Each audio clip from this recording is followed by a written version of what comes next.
बबलू एक बहुत ही जिज्ञासु बच्चा था। उसे हर नई चीज के बारे में जानने की इच्छा होती थी। एक दिन जब वह अपने दादाजी के पुराने अटारी में कुछ खोज रहा था, उसे एक पुरानी धूल भरी किताब मिली।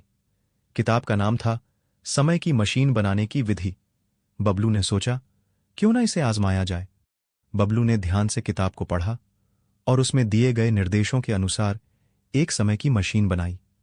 वह मशीन बिल्कुल भी आकर्षक नहीं थी, बल्कि बहुत ही साधारण दिखती थी, लेकिन बबलू को उस पर पूरा भरोसा था। बबलू ने मशीन को चालू किया और अचानक वह खुद को भविष्य में पाया। वहां की दुनिया बिल्कुल बदल चुकी थी।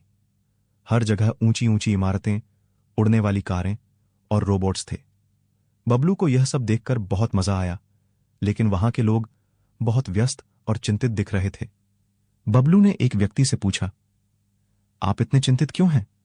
व्यक्ति ने कहा, हमारे पास समय की कमी है। हमारे पास आराम करने और परिवार के साथ समय बिताने का वक्त नहीं है।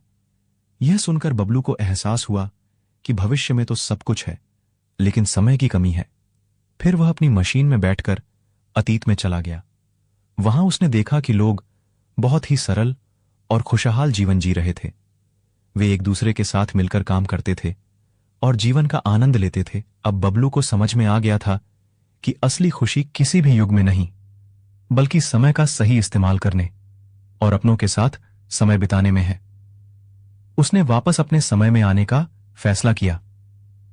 जब वह अपने समय में वापस आया, तो उसने अपनी समय की मशीन को बंद कर दिया और सोचा, अब मैं अपने समय का सही इस्तेमाल करूंगा और अपनों के साथ ज्यादा समय बिताऊंगा।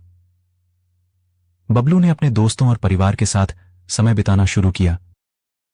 उसने खेलकूद, पढ़ाई और मस्ती में अपना समय बांट लिया। धीरे धीरे वह सबसे खुशमिजाज और सफल बच्चा बन गया।